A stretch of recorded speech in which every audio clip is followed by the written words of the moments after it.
बिस्मिल्लाहिर्रहमानिर्रहीम। अस्सलामु अलैकुम वरहमतुल्लाहि वबरकातुहू।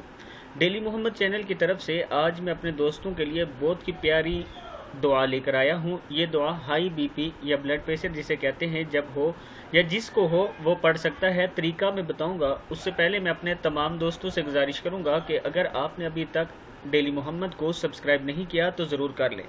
तो शुरू करते हैं। बिस्मिल्लाहिर्रहमानिर्रहीम। ये अमल हाई ब्लड प्रेशर के मरीज़ों के लिए बहुत मुफीद है। हाई ब्लड प्रेशर के मरीज़ जब भी पानी पिएं तो ये आयत 7 मरतबा पढ़ लें। आयत क्या है? बिस्मिल्लाहिर्रहमानिर्रहीम। या हय्यु क़ब्ल कुल्ली शैइन या हय्यु बअद कुल्ली शैइन। क्या है? या हय्यु क़ब्ल कुल्ली शैइन या हय्यु बअद कुल्ली शैइन। एक बार फिर सुन लें। या हय्यु क़ब्ल कुल्ली शैइन या हय्यु बअद कुल्ली शैइन। अपनी रूटीन इसको बना लें, मतलब आपने इस वजीफे को अब छोड़ना नहीं है। जिन लोगों का ब्लड प्रेशर हाई होता है वो डेली इसको जब भी पानी पिए ज़रूर पढ़ा करें। इस वीडियो को भी आप दोस्तों ने आगे ज़रूर शेयर करना है। अस्सलामु अलैकुम वरहमतुल्लाहि वबरकातुहू।